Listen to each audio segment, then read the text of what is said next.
இன்னைக்கு நம்ம பார்க்க போறது ஒரு மனுஷனோட கதை. அவருக்கு என்ன வாக்குறுதி கொடுக்கப்பட்டது தெரியுமா? நீ ஒரு பெரிய தேசத்தோட தந்தையா மாறுவ அப்படின்னு. ஆனா பாருங்க, அவரோட வாழ்க்கை பாதை பூக்களால் இல்ல, முட்களால், அதாவது சோதனைகளால தான் நிரம்பி இருந்தது. அவர் எடுத்து வச்ச ஒவ்வொரு அடியிலையும் அவரோட தலையெழுத்த மட்டும் இல்ல, ஒரு பெரிய தேசத்தோட எதிர்காலமே ஒரு கேள்விக்குறியா நின்னுச்சு. வாங்க, ஈசாக்கோட அந்த வாக்குறுதியின் பயணத்துக்குள்ள நாமளும் போவோம். கற்பனை பண்ணி பாருங்க, ஒரு மலையுச்சி. ஒரு சின்ன பையன் அவங்க அப்பாவை பார்த்து ரொம்ப அப்பாவித்தனமா கேட்கறான், அப்பா, பலி கொடுக்க வேண்டிய ஆட்டுக்குட்டி எங்க? அந்த ஒரு கேள்வி அந்த நிசப்தமான காத்துல அப்படியே உறைஞ்சு போச்சு. அந்த ஒரு கணம்தான் நம்பிக்கையோட உச்சக்கட்ட சோதனை நடந்த இடம். அந்த சின்ன கேள்விதான் ஈசாக்கோட முழு வாழ்க்கையும் தீர்மானிச்ச ஒரு பெரிய மர்மத்தோட ஆரம்பம். முதல்ல இருந்தே ஆரம்பிப்போம். ஈசாக்கோட பிறப்பே ஒரு அதிசயம்னு தான் சொல்லணும். வயசான காலத்துல ஆபிரஹாமுக்கும் சாராளுக்கும் பிறந்த ஒரு குழந்தை. ஆனா அவரோட உண்மையான கதை பிறப்புலே இல்ல, அந்த மலை உச்சியில தான் ஆரம்பிக்குது. அவர் வெறும் ஒரு மகன் கிடையாது, அவர் ஒரு வாக்குறுதியின் குழந்தை. அவரோட வாழ்க்கையே ஒரு பெரிய சோதனையோட தான் ஆரம்பிச்சது. இதுல இருக்கிற ஒரு ஆழமான விஷயத்த நீங்க யோசிச்சு பார்க்கணும்.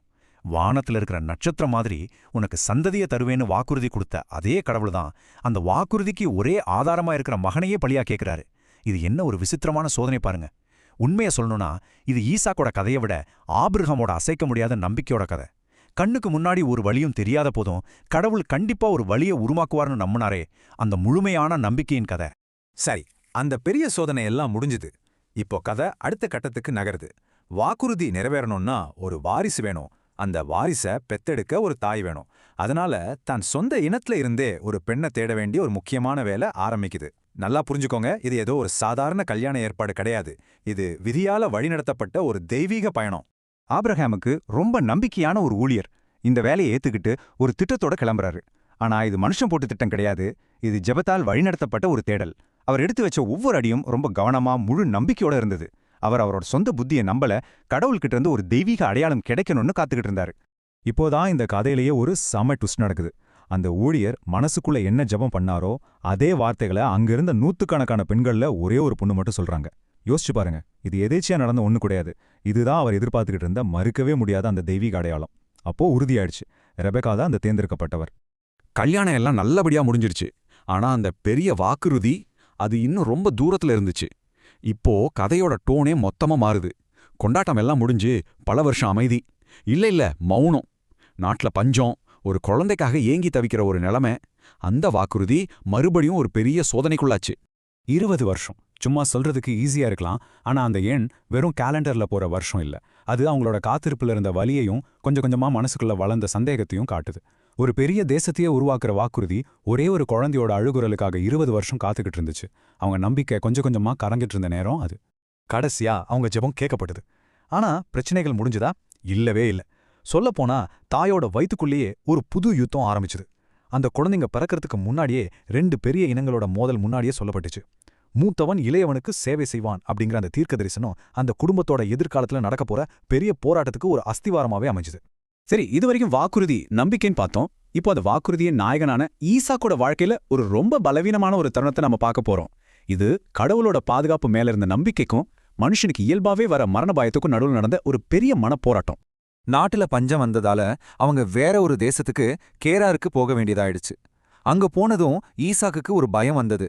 தன்னோட மனைவி ரெபேக்கா ரொம்ப அழகா இருக்கிறதால அவளை அடையிறதுக்காக தன்னை யாராவது கொன்னுடுவாங்களோன்னு பயந்தாரு. அந்த நெருக்கடியான சூழ்நிலையில அவரோட நம்பிக்கை கொஞ்சம் தடுமாறிடுச்சு. உயிரை காப்பாத்திக்கணுங்கிற அந்த உள்ளுணர்வு அவரை ஒரு பொய்ய சொல்ல வச்சது. இதுதான் அந்த பொய். இங்க பாருங்க, கடவுள் தன்னை காப்பாத்துவாருன்னு நம்புறதுக்கு பதிலா ஈசாக்கு தன்னோட சொந்த தந்திரத்தை நம்பினாரு. நம்பிக்கையோட வாழ்ந்த ஒரு மனுஷன் பயத்தால ஒரு பொய்யனா மாறின தருணம் இது. ஆனா இந்த ஒரு பொய் அவரை பிரச்சனையிலேருந்து காப்பாத்தல, இன்னும் பெரிய ஆபத்துல கொண்டு போய் தள்ளிச்சு. ஆனா உண்மை ரொம்ப நாள் மறைஞ்சிருக்குல்ல. அந்த தேசத்து அரசனான அபிமலேக்கு ஒரு நாள் ஜன்னல் வழியா ஈசாக்கும் ரெபேக்காலும் ரொம்ப நெருக்கமா இருக்கிறத பார்த்துட்டாரு. அவ்வளோதான், போய் வெளியே வந்துருச்சு. இனிமே தப்பிக்க வழியே இல்ல. ஒரு அந்நிய தேசத்துல அந்த அரசன் முன்னாடி அவங்களோட தலைவிதி அவனோட கையில தான் இருந்துச்சு. எப்படியோ அந்த ஆபத்துல இருந்து தப்பிச்சுட்டாங்க. ஆனா ஈசாக்கோட பிரச்சனைகள் அதோட முடியல. அவரோட சொத்து செல்வம் எல்லாம் பார்த்து அங்க இருந்த மக்களுக்கு பொறாம வர ஆரம்பிச்சிடுச்சு. அடுத்த சண்டை எதுக்கு வந்துச்சு தெரியுமா? தண்ணீருக்காக. அதாவது வாழ்வாதாரத்துக்காகவே ஒரு பெரிய சண்டை வெடிச்சது. ஆனா இந்த முறை ஈசாக் செஞ்ச ஒரு காரியம் எல்லாரையும் ஆச்சரியப்பட வச்சது. ஈசாக்கு எங்கெல்லாம் கஷ்டப்பட்டு கிணறு தோன்றாரோ அங்கெல்லாம் அந்த கேரார் மக்கள் வந்து சண்டைக்கு நிற்பாங்க. இது எங்க தண்ணி, இந்த இடத்த விட்டு போங்க அப்படின்னு சொல்லி திரும்ப திரும்ப உரிமை கொண்டாடி அவரை விரட்டினாங்க. இது ஒரு தடவை இல்ல, 2 தடவை இல்ல, பல தடவை நடந்துச்சு. ஆனா ஈசாக்கு என்ன பதில் கொடுத்தாரு தெரியுமா? அவர் சண்டையே போடல, வாக்குவாதம் பண்ணல, இது என்னோட உரிமைன்னு சொல்லி போராடவும் இல்ல. ரொம்ப சிம்பிளா அமைதியா அந்த இடத்த விட்டுட்டு வேறொரு இடத்துக்கு போய் மறுபடியும் ஒரு கிணறு வெட்ட ஆரம்பிச்சாரு.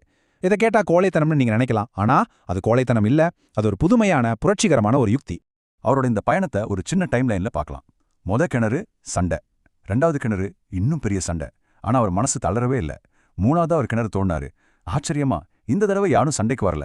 அந்த இடத்துக்கு ரெகோபோத் அப்படின்னு பேர் வச்சாரு. அதுக்கு அர்த்தம் என்னன்னா, இப்போ கடவுள் நமக்கு ஒரு விசாலமான இடத்த கொடுத்திருக்காரு அப்படின்னு. ஈசாக்கோட இந்த அமைதியான அணுகுமுறை கடைசியில யாருமே எதிர்பார்க்காத ஒரு பெரிய வெற்றி அவருக்கு கொடுத்துச்சு. யார் அவரை விரட்டி அடிச்சாங்களோ அவங்களே இப்போ அவரை தேடி வராங்க. எதுக்கு தெரியுமா? சண்டை போட இல்ல, சமாதானம் பண்ணிக்க. இதுதான் கதையோட கிளைமேக்ஸ்னு சொல்லலாம். ஈசாக்கோட பெரிய எதிரியான அபிமெலேக்கே அவர் முன்னாடி வந்து ஒரு உண்மையை ஒத்துக்கிறான். ஆண்டவர் உன்னோட இருக்கிறத நாங்க தெளிவா பார்த்துட்டோம். யோசிச்சு பாருங்க, ஈசாக்கோட வெற்றிக்கு காரணம் அவரோட உழைப்பு மட்டும் இல்ல, அதுக்கு பின்னாடி ஒரு தெய்வீக சக்தி இருக்குன்னு அவரோட எதிரிகளே புரிஞ்சுக்கிட்டாங்க. இதுதான் ஈசாக்கோட வாழ்க்கை தத்துவம். ரொம்ப சிம்பிள். நான் யார் கூடயும் சண்டை போடல, நான் பாட்டுக்கு முன்னேறி போய்கிட்டே இருந்தேன். ஒவ்வொரு தடவை அவரை பின்னுக்கு தள்ளும் போதும் அதை அவர் ஒரு தடையா பார்க்கல, இன்னும் முன்னாடி போறதுக்கான ஒரு வாய்ப்பா தான் பார்த்தாரு.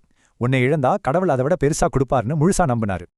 அப்போ கடைசியா என்னதான் நடந்துச்சு? சுருக்கமா சொல்லணும்னா, அவரோட எதிரிகள் சமாதானம் பேச வந்தாங்க.